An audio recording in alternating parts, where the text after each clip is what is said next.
कृष्णा प्रिय भक्तजनों, कैसे हैं आप सभी। मैं नीलम आप सभी का आपके अपने चैनल प्रभु भक्ति संगीत में हार्दिक स्वागत करती हूँ। भक्तजनों, आज माघ मास के कृष्ण पक्ष की अष्टमी तिथि है और आज दिन मंगलवार का है। मंगलवार का दिन हनुमान जी को समर्पित होता है। तो आज हम सबसे पहले सुनेंगे हनुमान जी की कहानी। तो आइए शुरू करते हैं। प्रेम से बोलिए बजरंगबली हनुमान जी की जय हो। एक बार एक साहूकारनी थी। वह हर रोज हनुमान जी के मंदिर में जाया करती थी। वह चूरमे का लड्डू और एक रोटी लेकर जाती थी और हनुमान जी से कहती, आंधी सोटो लाल लंगोटे। हनुमान जी आते और चूरमा और रोटी खा लेते। तब वह कहती, मैंने तो दिया जवानी में और तुम मुझे देना बुढ़ापे में। पूजा करने के बाद साहूकारनी घर वापस आ जाती। एक दिन उसकी बहू बोली, सासू जी तुम चूरमा और रोटी लेकर कहाँ जाती हो। तब साहूकारनी ने कहा, बहू मैं बालाजी के मंदिर में जाती हूँ। तब बहू बोली, अब मंदिर में मत जाया करो। तब उसने कुछ नहीं कहा और उसने ना ही कुछ खाया पिया और वह सो गई। सोते सोते 5 दिन हो गए। एक दिन हनुमान जी उसके सपने में आए और बोले, तूने मुझे दिया जवानी में, मैं तुझे देता हूँ बुढ़ापे में। तब साहूकारनी ने बोला, आज तुम दे रहे हो, हर रोज कौन देगा। तब हनुमान जी ने कहा, मैं तुम्हें हर रोज दूंगा। यह सुनकर साहूकारनी ने चूरमा खा लिया। इधर साहूकार के घर में बहू के पास कुछ भी नहीं रहा। सब चीजों में घाटा होने लगा। एक दिन बहू ने सोचा, मैं अपनी सास को देखूं तो सही। 7 दिन हो गए, मैंने तो खाना भी नहीं दिया, तब भी वह खूब मोटी हो रही है। तब वह अपनी सास के पास जाकर बोली, माता जी मैंने आपको खाना भी नहीं दिया तो आप क्या खाती हो। तब साहूकारनी ने बोला, बहू मुझे तो हनुमान जी मीठा मीठा चूरमा और रोटी देकर जाते हैं, मैं वही खाती हूँ। यह सुनकर बहू उनके पैरों में गिर गई और बोली, माता जी हम तो अपने भाग्य का खाते हैं, हमारे घर में तो कुछ भी नहीं रहा। अब अपना घर संभालो। फिर साहूकारनी ने दोबारा से हर रोज चूरमा और रोटी लेकर हनुमान जी के मंदिर में जाने लगी और उनके घर में खूब धन धान्य पहले की तरह हो गए। यह थी हनुमान जी जी की कथा। हनुमान जी, जैसे आपने सास की सुनी वैसे सबकी सुनना। सबकी कहानी अधूरी हो तो पूरी करना, पूरी हो तो मान करना। यदि आप सबको कहानी पसंद आई हो तो कमेंट में जय श्री हनुमान अवश्य लिखना। अब हम आगे के माघ मास के महात्म का श्रवण करते हैं। इससे पहले के अध्याय में आपने सुना था किस प्रकार देवनिधि ने महर्षि लोमस से उस स्तोत्र को सुनने का अनुरोध किया जिससे ब्राह्मण ने भगवान को प्रसन्न किया था। देवनिधि हाथ जोड़कर लोमस ऋषि से कहते हैं कि हे महर्षि, जैसे गंगा जी में स्नान करने से मनुष्य पवित्र हो जाता है, वैसे ही भगवान की इस कथा को सुनकर मेरा जीवन धन धान्य से हो गया है। मैं पवित्र हो गया हूँ। आप कृपा करके उस स्तोत्र को भी कहिए जिससे उस ब्राह्मण ने भगवान को प्रसन्न किया था। तब लोमस ऋषि कहते हैं कि उस स्तोत्र को पहले गरुण जी ने पढ़ा था। मैंने सुना है विप्रिय स्रोत अध्यात्म विद्या का सार, पापों का नाश करने वाला है। वासुदेव सर्वव्यापी चक्रधारी सज्जनों के प्रिय जगत के स्वामी श्री कृष्ण को नमस्कार है। जब स्तुति करने वाला जिसकी स्तुति की जाए तथा सभी जगत विष्णुमय है तो भला फिर किसकी स्तुति की जाए। इसके आगे का महात्मा आप सब सुनिए माघ मास के आज के अध्याय में। लोमस ऋषि कहते हैं, जिस भगवान के श्वास वेद हैं, फिर कौन सी वस्तु स्तुति उनकी प्रसन्नता के लिए की जा सकती है। जिसको वेद नहीं जान सकते, न वाणी न मन जान सकता है, उसकी स्तुति में अज्ञानी कर ही क्या सकता है। सारा अचर संसार जिसकी माया से चक्र की भांति घूम रहा है, इसी से हे प्रभु आप चक्रधारी कहलाते हो। ब्रह्मा विष्णु आप ही हो। सारे संसार को उत्पन्न करने वाले, ब्रह्मा को भी उत्पन्न करने वाले आप ही हो। जब जीव शरीर को धारण करता है तब उसमें ज्ञान उत्पन्न होता है। तुम सब सुखों के दाता हो, इसमें कोई संदेह नहीं। आपसे संपूर्ण सुखों को देने वाली बुद्धि उत्पन्न होती है। आप ही 5 कमृदि, पंच महाभूत तथा मन के विविध भाव हो। श्री ब्रह्मा जी विष्णु रुद्र की कल्पना से आप संसार की कल्पना इस प्रकार करते हो जैसे पिता पुत्री की कवियों में जो रूप शोभा देता है। उन निर्गुण विष्णु भगवान को मैं नमस्कार करता हूँ जिसमें ज्ञान रखने से श्रुति हो, मैं कहे हुए कर्मों को लोग करते हैं। उस पर ब्रह्मा को मैं नमस्कार करता हूँ। मैं उस सतरूपी हरि को, जिसका योगी लोग सब प्राणियों में आत्म रूप में देखते हैं, उपासना करते हैं, जिसको अद्वैत कहते हुए गाते हैं और यज्ञ करते हैं, उस माधव भगवान को मैं नमस्कार करता हूँ। मनुष्य को माया और मोह में पैदा हुआ विचित्र आभास, अहंकार तथा ममता को जानकर खो देते हैं, उन भगवान को मैं नमस्कार करता हूँ। इस संसार में मनुष्य को मोह रूपी वायु से सदा भभक वाली ज्वाला आपके चरण कमलों की छाया पहुँचाने से नहीं जलाती, जिसके स्मरण मात्र से ही मोह, अज्ञान, रोग, दुख दूर हो जाते हैं।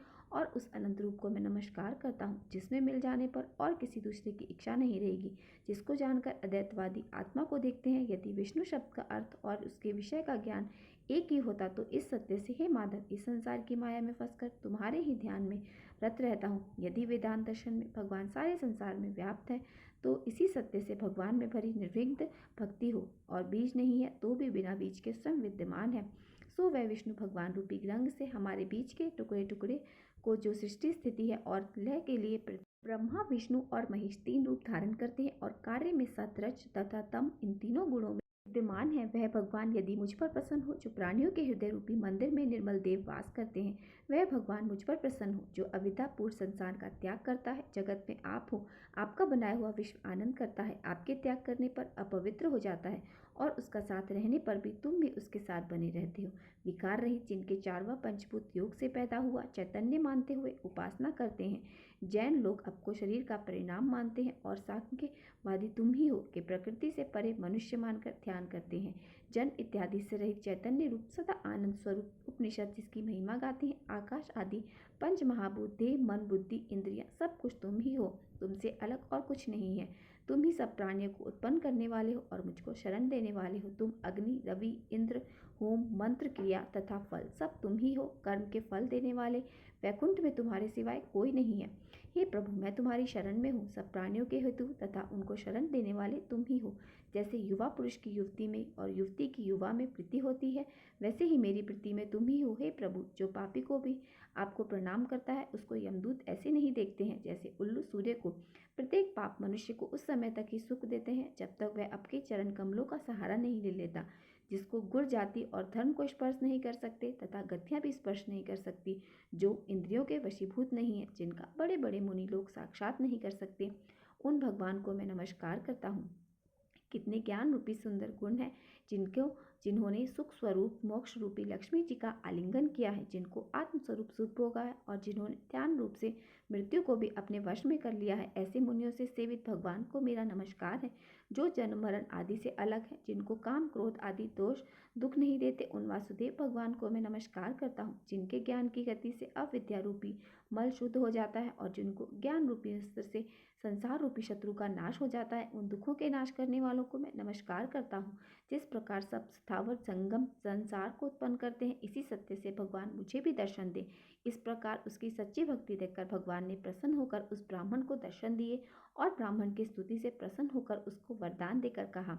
भगवान वहां से अंतर ध्यान हो गए और वह ब्राह्मण कृत होकर भगवान में ही लीन हो गया और फिर अपने शिष्यों के साथ स्तोत्र पढ़ता हुआ तपोवन में ही रहने लगा। जो कोई स्तोत्र पढ़ता है अथवा सुनता है, उसकी बुद्धि पाप में नहीं लगती और बुरा फल नहीं देखती। इसके कीर्तन से मनुष्य की बुद्धि मन और इंद्रियां स्वस्थ हो जाती हैं। जो भक्ति पूर्वक इससे अर्थ को विचार कर इसका जप करता है, वह वैष्णव पद को प्राप्त करता है। इस स्तोत्र के सदैव पढ़ने से मनवांचित कार्य सिद्ध हो जाते हैं, मनुष्य सुपुत्र पाता है और धन पराक्रम चिरायु को प्राप्त करता है। इसके पाठ से बुद्धि धन यश कीर्ति ज्ञान और धर्म बढ़ते हैं। दुष्ट ग्रहों की शांति होती है, वह व्याधियों और अनिष्ट को दूर करता है, दुर्ग गति से तारता है। इसके पढ़ने से सिंह व्याघ्र चोर भूत देव पिशाच और राक्षस का भी भय नहीं रहता। जो भगवान का पूजन करके इस स्तोत्र को पढ़ता है, यह पापों से ऐसे ही अलग रहता है जैसे जल पंख से कमल। और जो इस स्तोत्र को 1 काल 2 काल या 3 काल पढ़ता है, अर्थात एक समय में 2 पहर 1 पहर या तीनों पहर पढ़ता है, वह अक्षय फल को प्राप्त करता है।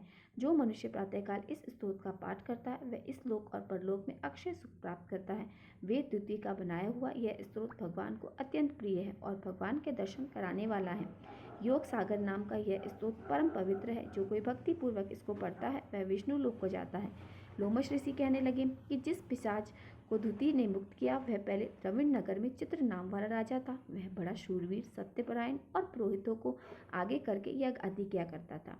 दक्षिण दिशा में उसका राज्य था और उसके कोष धन से भरे हुए थे। उसके पास बहुत सारे हाथी घोड़े और रथ आदि थे और वह अत्यंत शोभा को प्राप्त था। वह नित्य प्रतिदिन अतिथियों की सेवा करता, उनकी पूजा करता और शस्त्र विद्या में निपुण था। ब्रह्मा विष्णु महेश और सूर्यदेव की पूजा भी सदैव करता था। वह जंगल में स्त्रियों से घिरा कीड़ा भी किया करता था। भस्म लगाए हुए महात्मा बने हुए पाखंडियों से उस राजा की एक दिन बात हुई। पाखंडी कहने लगे, हे राजन, शैव धर्म की महिमा सुनो। इस धर्म के प्रभाव से मनुष्य पाप को काटकर मुक्त हो जाता है। सभी वर्णों में शैव मत की ही मुक्ति देने वाला है। भगवान शिव की आज्ञा के बिना दान यज्ञ और तपों से कुछ नहीं बनता। भगवान शिव का सेवक होकर भस्म धारण करके जटा रखने से ही मनुष्य मुक्त हो जाता है। जटा धारण करने और भस्म लेपन से ही मनुष्य शिव के समान हो जाता है। इसके बराबर कोई पुण्य नहीं। जटा और भस्म धारण किए हुए योगी सभी योगी भगवान शिव के ही समान होते हैं। अंध जड़ नपुंसक और मूर्ख सब चटाई से ही पहचाने जाते हैं। शूद्र वर्ण के शैव भी पूजने होते हैं। विश्वामित्र क्षत्रिय होकर जब तप से ब्राह्मण हो गए हैं, वाल्मीकि चोर होकर उत्तम ब्राह्मण हो गए, इसलिए शिव पूजन में किसी भी बात का विचार नहीं है। तप से ही ब्रह्मा तत्व प्राप्त होता है, जन्म से नहीं। इस कारण शैव का दर्शन भी उत्तम होता है और भगवान शिव के सिवाय किसी दूसरे का पूजन नहीं करना चाहिए। शिव तपस्वी को अर्थात भगवान शिव की पूजा करने वाले को श्री हरि का त्याग करना चाहिए। भगवान विष्णु की मूर्ति का पूजन नहीं करना चाहिए और भगवान विष्णु के दर्शन से शिव का द्रोह उत्पन्न होता है और शिव जी के द्रोह से रौरव आदि नर्क मिलते हैं। इसी से भवसागर से पार होने के लिए विष्णु भगवान का नाम भी नहीं लेना चाहिए। शिव भक्त निशंक होकर जो भगवान शिव से प्रेम करता था वह कैलाश में वास करता था और इसमें कुछ भी संदेह नहीं। इस धर्म का पालन करने वालों का कभी नाश नहीं होता। उस पाखंडी के ऐसे वचन सुनकर राजा ने मोह में आकर उनका धर्म ग्रहण कर लिया और वैदिक धर्म को त्याग दिया। अब उस राजा ने श्रुति, स्मृति और ब्राह्मणों की निंदा करनी प्रारंभ कर दी। उसने अपने घर के अग्निहोत्र को बुझा दिया और धर्म के कार्य करने बंद कर दिए। श्री विष्णु की निंदा की और द्वेष से कहने लगा कि विष्णु कहाँ रहते हैं, कहाँ देखा है किसी ने, और किसने देखा है तो मुझे बताओ। और जो लोग नारायण का भजन कीर्तन किया करते थे उनको वह दुख देने लगा और पाखंडियों का राजा बन गया और पाखंड ग्रहण कर वैदिक धर्म, व्रत, दान और दानी जो भी था उन सबको नहीं मानता था। अन्याय से दंड देता और कामी राजा सदा स्त्रियों के समूह से घिरा रहने लगा और क्रोध करने लगा। वह राजा जो कभी सदाचारी और दान पुण्य करने वाला था अब दुराचारी हो गया। वह गुरु और पुरोहितों के वचनों को भी नहीं मानता, पाखंडी बन गया और विश्वास पाखंड पर करता था। उनको गांव, हाथी, घोड़े और स्वर्ण दिया करता था। जो पाखंडी गुरु उसके राज्य में थे उनके सभी कार्य करने लगा। भस्म धारण करता, मस्तक पर जटा रखने लगा। साथ ही उसने नगर में ढिंढोरा पिटवा दिया कि श्री हरि का नाम लेने वाले को मृत्यु दंड दिया जाएगा। वह ढिंढोरा उसने जब पिटवा दिया तो उसके भय से ब्राह्मणों और वैष्णवों ने उस देश को ही छोड़ दिया और दूसरे देशों में चले गए। सारे देशवासी केवल नदी के जल से जीने लगे। जीविका से दुखी होकर वृक्ष आदि नहीं लगते, न ही खेती बाड़ी होती। इस प्रकार वहां पर प्रजा अन्न के भाव से सड़ा गला अन्न भी खाने लगी। आचार, विचार, अग्नि क्रिया सबको छोड़कर वह राजा अब काल रूप की तरह शासन करने लगा। कुछ समय के पश्चात उस राजा की मृत्यु हो गई और वैदिक रीति से उसकी क्रिया भी नहीं की गई। राजा यमदूतों से अनेक प्रकार के दुख उठाता रहा। कहीं लोहे की कीलों पर चलना पड़ा, कहीं जलते अंगारों पर उसे चलना पड़ा। जहाँ सूर्य अति तीव्र था वहाँ ना कोई से छाया का वृक्ष था। कहीं लोहे के डंडों से उसे पीटा गया, कहीं बड़े बड़े दांतों वाले भेड़ियों और कुत्तों से कटवाया गया। इस प्रकार दूसरे पापियों का हाहाकार सुनते हुए वह पापी राजा यमलोक में पहुंच गया। लोमश ऋषि बताते हैं कि जब वह राजा की मृत्यु हो गई तो वह तामिश नामी नरक में गया पहले, फिर अंत तामिश नगर नरक में गया जहाँ पर वह अति दुखों को प्राप्त हुआ। फिर महारौरव, फिर काल सूत्री नामक नरक में गया और फिर वह मूर्छित हो गया। जब उसे चेतना आई तब उसने चेतना आने पर तापन और संप्रदा नामक नरक में गया और इस तरह अनेक दुखों को भोगता हुआ वह प्रताप नाम के नरक में गया। तब काकोल, कुड़बल, मृतिका, लोहशंकु आदि नरकों में होता हुआ वह असीपृत वन में पहुंचाया गया। उसे लोहधारक आदि नरकों में फिर से गिराया गया। भगवान श्री हरि के साथ द्वेष करने के कारण वह 21 युग तक की यातना भोगता हुआ नरक से निकलकर हिमालय पर्वत पर बड़ा भारी पिशाच बन गया। इसके बाद उस राजा के साथ किया हुआ इसका वृतांत आप सुनने वाले हैं अगले महात्म्य में। जब राजा हिमालय पर्वत पर बड़ा भारी पिशाच बन गया तब वह इस वन में भूखा प्यासा भटकता रहा। उसे मेरू पर्वत पर ही खाने का ना तो भोजन मिला और ना ही पीने के लिए जल मिला। इस प्रकार भूख और प्यास से व्याकुल वह घूमता और भटकता हुआ प्लुत नाम के एक वन में जा पहुंचा। बहेड़ी के वृक्ष से नीचे वह दुखी होकर हाय मैं मारा गया, हाय मैं मरा, ऐसा जोर जोर से पुकारने लगा। साथ ही वह कहने लगा, भूख से दुखी मेरे इस जन्म का न जाने कब अंत होगा। इस पाप रूपी समुद्र में डूबते हुए मुझे अब भला कौन सा हरा देगा। लोमश ऋषि कहने लगे कि इस प्रकार वेद पाठ पढ़ाते हुए देवदूती ने उसके दुख भरे वचनों को सुना और वहां पर एक पिशाच को देखा जिसकी लाल डरावनी आंखें, दुर्बल शरीर, काले काले ऊपर खड़े बाल, विकराल चेहरा, शरीर, लंबी सी जीभ बाहर को, लंबे लंबे होंठ, लंबी लंबी जांघें, लंबे लंबे पैर, सूखा चेहरा, आंखों में बड़े गड्ढे वाले पिशाच को देखकर देवदूती ने उससे पूछा, तुम कौन हो और तुम्हारी ऐसी करुणा से क्यों रो रहे हो? तुम्हारी यह दशा कैसी हुई और मैं तुम्हारा क्या उपकार कर सकता हूँ, मुझे बताओ। मेरे आश्रम में आ जाने से कोई भी प्राणी कभी दुखी नहीं रहता और वैष्णव लोग तो बड़े ही आनंद में रहते हैं। सोहे भद्र, तुम्हें अपने इस दुख का कारण जल्दी जल्दी बताओ, क्योंकि विद्वान मनोरथ पाने के लिए विलंब नहीं किया करते। ऐसे वचन सुनकर वह प्रेत अपना रोना बंद करके हाथ जोड़कर बड़े ही विनीत भाव से कहने लगा, हे द्विज, किसी बड़े पुण्य से मुझे आपके दर्शन प्राप्त हुए हैं। बिना पुण्य के कहा जाता है कि साधु की संगति नहीं होती। और फिर उस पिशाच ने अपने पूर्व जन्म का वृतांत कह सुनाया कि भगवान श्री हरि के द्वेष के कारण मेरी यह दशा हुई। जिस हरि का नाम अंत समय में मनुष्य के मुख से निकल जाए तो मनुष्य विष्णु पद को प्राप्त होता है, और जो सबका पालन करता है, मैंने उसी से द्वेष किया।